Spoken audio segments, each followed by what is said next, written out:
Wayne and Bao are my two boyfriends, and they're gonna be calling 3 o'clock in the morning. Wayne had the house number. So now, mind you, I have my kid, my husband has his kid. We have kids. And by the way, it's my house that I pay for. I pay all the bills. Everybody's dependent on me. I'm the boss bitch. Like, you don't pay for nothing. You don't answer no phones around here. Whatever, I do what the fuck I want. And I remember just waking up my husband like, hey, I gotta go, I'm taking the Rover. You gotta move your car. You couldn't move it to the street and then pull it yourself No, out? I'm not doing all this manual labor. And then he would move the car. And then I remember one particular night, I was in my car, I was backing out of the driveway. He moved his car into the street, and then he gave me a kiss goodbye. I'm like, all right, baby, I'll see you in like 2 or 3 days. Not 2 or 3 daes. Yes, and then I'd be gone for 2 or 3 days, and then I would go home to my husband, and he would have my dinner waiting, my bath water ran. I want to be like Elizabeth when I grow up. And then like a glass of wine, like, welcome home, honey. Did you have fun? Yes, bitch, I had so much fun. Have her bath water ready. Who in the right mind does she think she is? Does she think we're chopped liver over here? If my wife ever disrespected me like this, I'll tell you what I have ready for her. Will Smith.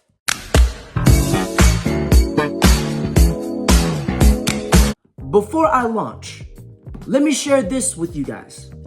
When a man starts making some money, when a man starts acquiring his wealth, it's every man's dream to share his wealth with a woman and build a luxurious lifestyle for both of them. Now, if you reverse the roles, if a woman starts making some money, she starts acquiring her wealth. Now she thinks she's strong and she's independent and she doesn't need a man. Let that sink in. Money reveals the truth. This is why men do not care about a woman's pot of gold, because she's not going to share it with us anyways. Now, any man who marries a woman who names herself after Superhead deserves everything that is coming his way, because if you look at this woman, she has a lot of masculine energy. By the way, it's my house that I pay for. I pay all the bills. Everybody's dependent on me. I'm the boss bitch. Like, you don't pay for nothing. Usually when you guys see a woman who carries a lot of masculine energy, these types of women tends to gravitate towards the men where she knows she can walk all over, and the guys who will let her wear the pants in the relationship. The guy who is in his feminine energy, a cuck, because it is to offset the power dynamics in a relationship. So he pursued me a year prior to this. Yes. Right. And so he kept trying, and he would see me out. Why didn't, within that year he pursued you, what made you not want him? I thought he was too nice. I thought I would walk all over him, and I was going... I thought he was too nice. She thought wrong. Oh, I did. I thought wrong.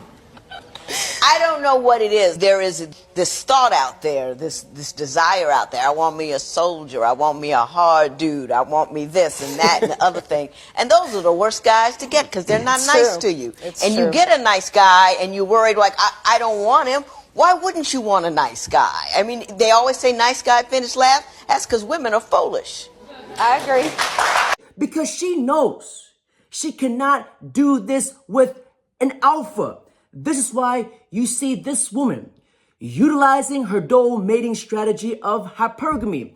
Alpha slay, which is Bow Wow and Lil Wayne in this case. Wayne and Bao are my two boyfriends, and they're gonna be calling 3 o'clock in the morning.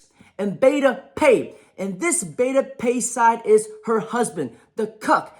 After she gets her back blown out by the alphas, she goes back to the beta for emotional support. Gone for 2 or 3 days, and then I would go home to my husband. A woman's beta buck side of hypergamy is a woman's long-term mating strategy to secure a man for the long term.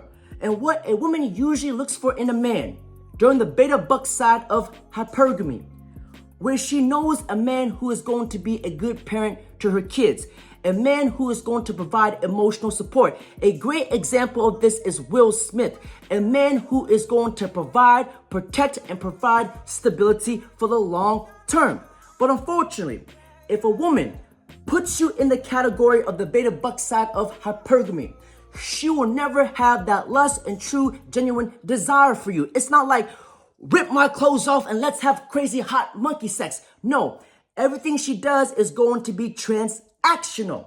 She does not want to have sex with you, but she knows she has to. It's basically going to be like starfish sex because the genuine desire is not there.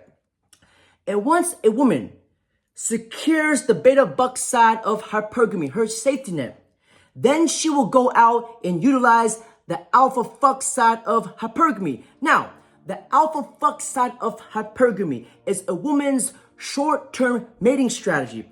And in this case, a woman's short-term mating strategy, the alpha fuck side, a woman tends to look for these guys when she's ovulating. The guy who is very masculine. Think about jawline, V-taper, big muscles, deep voice.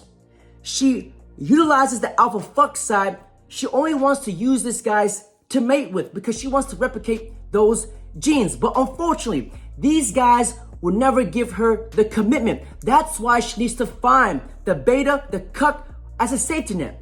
And if you guys don't remember anything else, remember this. A woman will break rules for the alpha, but make rules for the beta. B, bro. You wanna come give us a head? Yeah. You wanna come give us a head? Yeah, can I get You see how these beautiful, nice women act when you got a fame and money? I almost said the B word. I ain't gonna say it. But you see how they act though. Now, here's the uncomfortable truth. What you guys need to understand about hypergamy is that when a woman feels that she's making more money than you, when a woman starts to feel that she's better than you, you better best believe that you're the first thing smoking.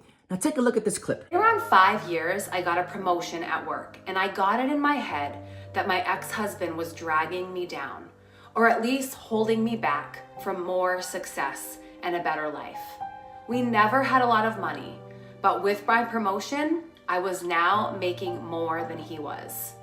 I started working longer hours, and at the same time, his hours were cut, so he was at home more. I really began to resent him because he was home. Let this moment be a learning lesson for all men. If you guys want to establish a long-term healthy relationship with a woman, you must always set the frame, and you can never lose it, because the moment you start showing weakness, start losing frame, she will start to disrespect you. And how do you set the frame in a relationship? Harnessing your masculine energy by leading, confident, being dominant, putting your woman in second place, choosing your purpose and focusing on your growth. Because let me tell you guys something. Hypergamy does not give a fuck about you. Hypergamy has no equality. Hypergamy does not invest in love. Hypergamy does not invest in a guy who is the most nice to her. Hypergamy only invests in a guy who she knows who is better than her. Because by definition, hypergamy does not date a man who is equal to her or beneath her. Hypergamy only dates a man who is above her. He's got to be taller than her. He's got to have more status than her. He's got to make more money than her. And if you do not satisfy her hypergamy and she starts making more money than you, you better best believe that you are the first thing smoking. Because if a woman cannot look up to her man, that means she cannot respect you. If a woman cannot respect you, she can never love you. That's why Superhead does not respect her husband. That's why she goes out and gets her back blown out and comes back to him, because she does not respect him. Why? Most likely, he lost the frame in the relationship. And secondly, if you have your girl pay for all your bills, you ought to be ashamed of yourself. By the way, it's my house that I pay for. I pay all the bills. Everybody's dependent on me. I'm the boss bitch. Let me make this very abundantly clear. If you are a man who depends on a woman for financial reasons, she's paying your bills.